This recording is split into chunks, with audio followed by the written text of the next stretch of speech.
Is the country facing another COVID wave?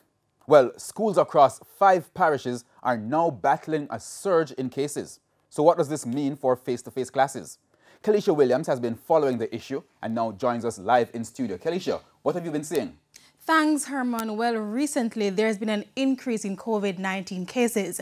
I've seen advisories from at least 2 schools notifying students that classes will be moved online and schools will be closed for sanitization. So I wanted to find out just how much of an impact the COVID-19 spike is having on schools island-wide.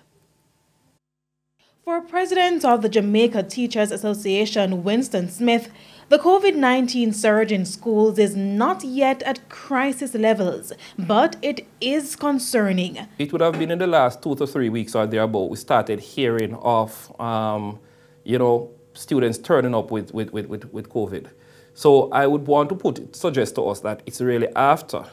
But remember, the incubation period may vary depending on individual. So I would not be able to posit a possible timeline as to when an individual would have contracted the virus. The fact is, though, they are showing up. Mr. Smith said the schools, which are now battling a rise in COVID-19 cases, are scattered across 5 parishes: Kingston, St. Andrew, Portland, Manchester, and Clarendon. As a result, hundreds of students are now back online. What administrators have done thus far is that schools, those that are high schools, the administrators have closed down the lower level, the grade 7 to 9. And when I say close, I don't mean just lock out the children. They are not exposed to educational opportunities.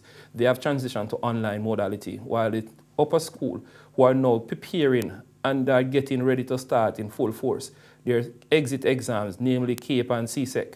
Those students are the ones who are at school every day and they are being monitored carefully. Mr. Smith is hoping that schools will not be ordered closed, especially with just a few weeks remaining in the academic year, which is why there's now a call for parents to play their part. We are saying to our parents now, help the school administrators, because schools are trying their very best.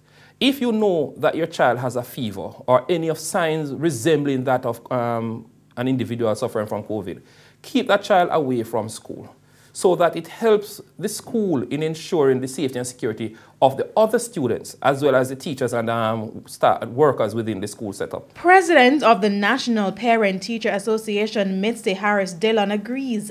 She told TVJ News that the COVID surge must be managed swiftly to prevent another lockdown. She stressed that it is the students who will suffer the most. If we were to continue on this same trajectory, and given that the solutions on the table would be the same ones that we have explored for the past 2 years, then we would be again putting our students at risk, especially in the face of the impending external examinations, CSEC and CAPE, and even PEP. Herman, I reached out to the Ministry of Education to get a better idea of the extent of the problem, but that was unsuccessful. I also reached out to the Ministry of Health for clarity on whether the island is experiencing a 5th wave of COVID-19 and how that could affect schools. I was told the ministry will be having a press conference on Wednesday, so of course I'll be looking out for that and update the viewers. All right, thank you very much, Kalisha. We definitely will be looking out for that.